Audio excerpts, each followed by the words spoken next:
Bonjour, aujourd'hui nous allons préparer une de ces recettes qui a l'air super gastronomique, mais qui est en fait très facile à réaliser. En plus, elle porte un nom amusant comme le conte, mais dans ce cas, c'est un sandwich, le sandwich Monte Cristo. Je commence par mettre dans une tasse environ une cuillère à soupe de mayonnaise ou de mayo. Je ne sais pas comment tu l'appelles, toi. J'ajoute aussi un bon filet de moutarde, ainsi que du sel et du poivre. Les deux rehaussent vraiment la saveur. Et pour cette première étape, il ne te restera plus qu'à bien tout mélanger avec une petite cuillère. Alors, vas-y, mélange bien. Et passons maintenant au montage, dans ce cas avec 3 tranches de pain de mie. Oui, 3. Qu'en dis-tu ? On va mettre un peu de cette sauce qu'on vient de préparer sur chacune d'elles. Donc on met une bonne cuillerée sur chacune et on étale.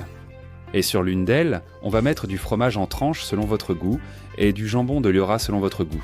Comme tu vois, pour le jambon, j'en mets toujours une double couche et un peu de fromage râpé, dans mon cas de la mozzarella.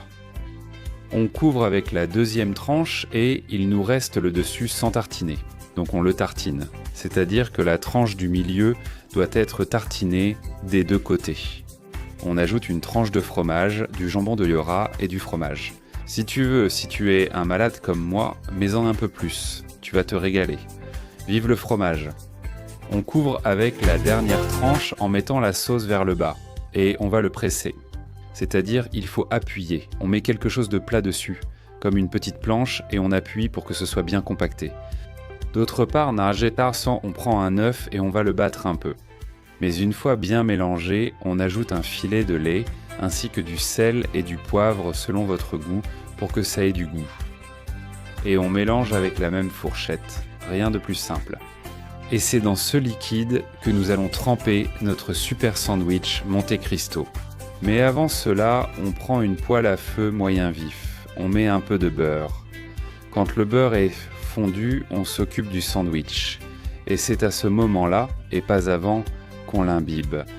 On va le retourner pour qu'il s'imbibe des deux côtés. Et attention aux détails, même si c'est très rapide, on va aussi l'imbiber sur les côtés. Comme je le dis toujours, avoir les mains propres est essentiel. Dès qu'il est mouillé, directement à la poêle. Et on va attendre à feu moyen fort, au maximum. Feu moyen, ça marche aussi. Jusqu'à ce que tu le vois bien doré à ton goût. Quand tu vois qu'il est doré en dessous, tu le retournes.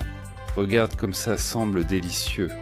Le dernier, fais aussi dorer un peu les côtés pendant quelques secondes pour que tout soit bien scellé et parfait. Un plat ultra rapide, c'est trop bon. Regarde, quelle merveille. C'est tellement juteux, tellement facile. Quelle merveille. Ça, c'est un petit plaisir qui se prépare comme ça en 5 minutes. C'est incroyable que quelque chose d'aussi simple soit comme ça à l'intérieur. Regarde la coupe. Regarde la coupe. Mon Dieu, c'est vraiment du luxe.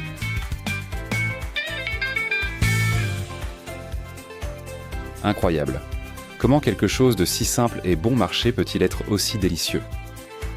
J'espère que ça te plaira. Dis-moi en commentaire ton sandwich ou casse-croûte préféré. Je te laisse ici.